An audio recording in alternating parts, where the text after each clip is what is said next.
Uniriva Matius 26 dibaca biar paham, yang pasal ke-26 ayat 28. Mari kita baca ya. Sebab inilah darahku, darah perjanjian yang ditumpahkan bagi banyak orang untuk pengampunan dosa. Tidak masalah. Kami umat Islam tidak perlu mempermasalahkan keimanan teman-teman Kristen yang membutuhkan penumpahan darah manusia atau darah Tuhan untuk mengampuni dosa. Tidak masalah. Kami tidak boleh mengusik keyakinan Anda. Kami harus menghargai itu. Tetapi sebagai seseorang yang membaca kitab suci Anda, mungkin saya ada sedikit pertanyaan juga sih. Kalau kita baca di dalam kitab Ibrani pasal ke-9 nomor 22, di dalam situ tertulis, dan hampir segala sesuatu disucikan menurut hukum Taurat dengan darah, dan tanpa penumpahan darah tidak ada pengampunan. Nah, di situ tertulisnya begitu, tanpa penumpahan darah tidak ada pengampunan. Cuma kalau kita lihat di dalam Lukas pasal ke-7 ayat ke-47, sebab itu aku berkata kepadamu, dosanya yang banyak itu telah diampuni, sebab ia telah banyak berbuat kasih. Tetapi orang yang sedikit diampuni, sedikit juga berbuat kasih. Ini tentang Yesus yang mengampuni seorang pendosa ya, wanita yang berdosa diampuni Yesus. Dan ini tidak ada penumpahan darah loh. Yesus mengampuni di situ, dan kata Yesus di sini, dosanya telah diampuni, kata Yesus.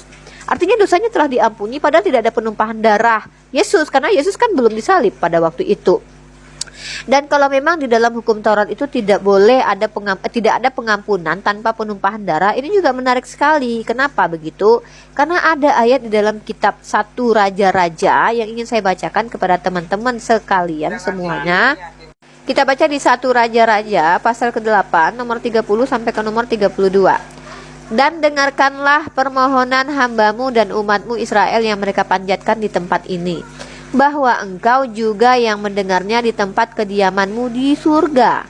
Dan apabila engkau mendengarnya, maka engkau akan mengampuni.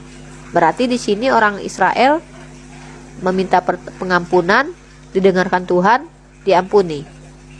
Ya nggak tahu juga sih gimana ceritanya gitu ya. Kan harus dengan penumpahan darah katanya. Tapi Yesus mengampuni seorang wanita tanpa ada penumpahan darah. Kata Yesus dia diampuni karena banyak berbuat kasih. Tapi di Ibrani dikatakan tidak ada pengampunan tanpa penumpahan darah. Yesus menumpahkan darahnya untuk mengampuni teman-teman semuanya. Tidak masalah sih bagi kami umat Islam, serius. Saya tidak akan mengganggu gugat keimanan teman-teman Kristen. Tidak boleh. Di negara kita ini diatur undang-undang untuk menghormati keyakinan orang lain. Tapi kan dalam ranah pertanyaan, ada yang bertanya kepada saya tentang Islam, saya jawab dong. Kemudian saya juga baca nih kitab sucinya teman-teman Kristen. Ya saya juga bertanya nih, di Ibrani tidak ada pengampunan tanpa penumpahan darah. Tapi Yesus dosanya telah diampuni karena dia berbuat kasih. Tidak ada darah yang ditumpah karena Yesus belum mati pada waktu itu. Ya, silakan dijawab. Terima kasih.